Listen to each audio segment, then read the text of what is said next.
It's time for Declare Your Independence with Ernest Hancock.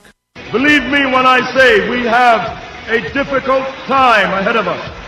But if we are to be prepared for it, we must first shed our fear of it.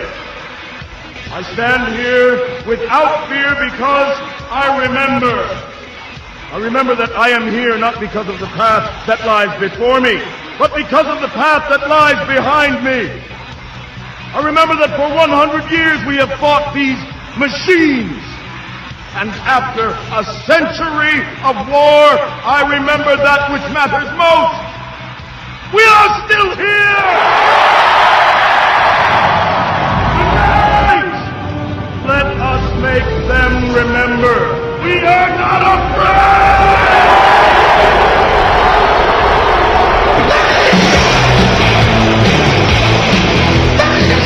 Yeah, we're not afraid here on Declare Your Independence. With me, Ernest Hancock from the beautiful studios of Freedoms with an S, freedomsphoenix.com. Now, the Freedom Summit is coming up. It's the first weekend in December, and you need to make sure that you go and register. But if you're listening to the show, then you know to pick student.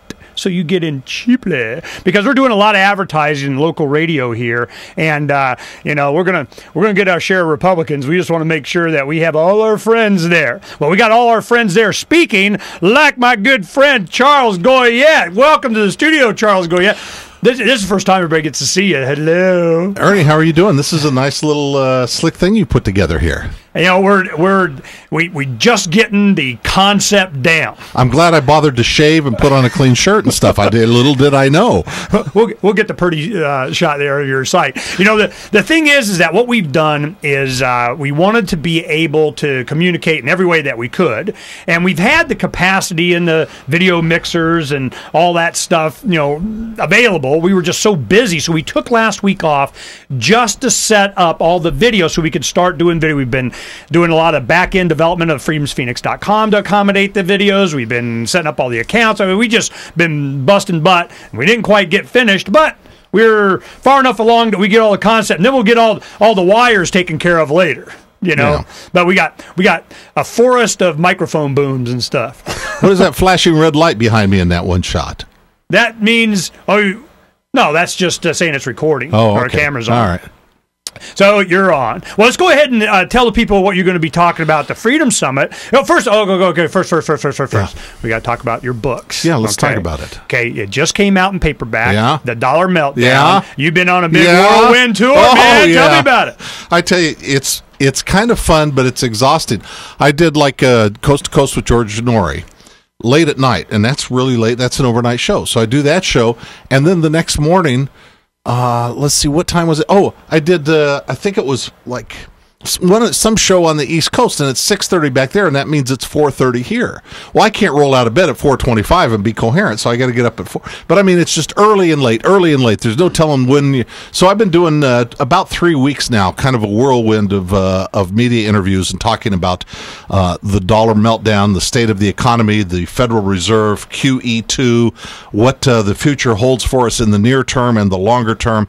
And it's been a wonderful experience for me, but there's something different that has gone on. I have done this 5 or 6 times in my life, these tours of doing a lot of stuff about media, about one topic or another. And there's something different this time, and it is this, that when I have gone around now, people, talk show hosts at major stations and things, say things that they've never said before. They're plugged in ways that they were never plugged in before. So I'm on one show, big radio station on the East Coast, and the guy goes, "Oh, yeah, well, Tom Woods and I were just talking about that yesterday." And I go on the next show, big radio station on the West Coast, and the guy goes, "Well, I saw you had the lead article on LewRockwell.com today." And I go on another station in the Midwest, big radio station in the Midwest, and the guy says, "Gosh, it's good to have a good Austrian school economist here on the show with us today." I mean, you didn't hear this stuff even a year ago, and it shows you the change that's taken place in the minds and the awareness of the people. It's really wonderful news. They're getting an education. And it was so inevitable. We knew, and if you went to the Freedom Summit over the last decade, you got option on this stuff. We knew what was coming. And it was Dr. Paul, he's spoken 3 times. So we knew what the rhetoric was going to be through his campaign. And this next, if he goes 2012 again, it's going to be another speaking tour. Yeah. So more people, and will he get the kind of attention that we think good? Because I remember you were the first time on any national network that it was you that had got to announce or talk about him running. Help me, Ernie, let me tell you something. It was Fox or something, right? I think it was Fox, and I hope that when I die and somebody looks me up and does a LexisNexis search or whatever on me to come up, I hope that comes up. I hope we can pound that into my permanent record, because of all the things that I've done in my life, that's one that I am actually very, very proud of. And I didn't know it till actually you and some of the guys called it to my attention. That I was the first guy on network TV, just a commentator, a guest guy going on there talking about there's only one candidate that understands the national security state and the war and the economic calamity that the Republicans and Democrats are creating. This is back in like 2007 or something, and the first guy was me. And now here we are 3 years later. I'm 3.5 years, almost 4 years later. I'm very proud of that, and I'm glad you remembered that and pointed that out. What we did is it was the first YouTube that I ever did to get that. I mean, it was recorded on a DVR. We cracked the code. We got it all day. I'm going, how do you do this YouTube thing? Let's figure out this YouTube thing. Okay, it's YouTube. Okay, there it's up. Oh, it worked. Okay, so now and there you were doing that. And the thing that was so important about it is that you had a large audience, and they got exposed to the concept that, hey, there's somebody out there that was a featured talk show host that was promoting Dr. Paul and his economic policies, and that's what you were focusing on. It was economics. Well, now what do we have? It's all about economics. Yeah, it's really a mess. This is a real mess. And then after that, I was doing the Lou Dobbs show on CNN once every 2 weeks or something.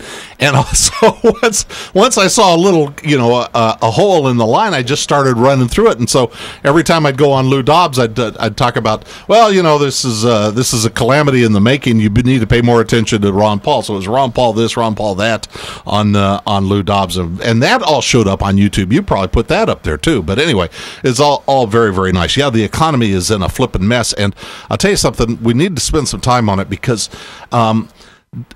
the damage that they have wrought has not even yet begun to appear. In other words, it's like the termites that have eaten away at the foundation of your house, and they've been eating away at the house. We had quantitative easing 1, which was a $1.7 trillion affair, and before the results of that had even begun to be apparent to people, or in terms of consumer prices, the everyday Americans at the grocery store, before any of that had begun to show itself, they've doubled down with QE2. We've got to talk about it, man. This is an utter catastrophe in the making with these people. The one thing that we just pulled up a screenshot of you being on Fox. That was the first one we got up there. The one thing that the QE2, when this is coming out, in anticipation of it, I think that's what really shot up the gold and silver prices. Then, did you think that it was in anticipation of something larger or smaller? It's kind of about what they figured. And then now, once they start doing it, does it have potential to go up even more? Sure it does. It has potential. You don't know, and I'll tell you, because there's an intervening event.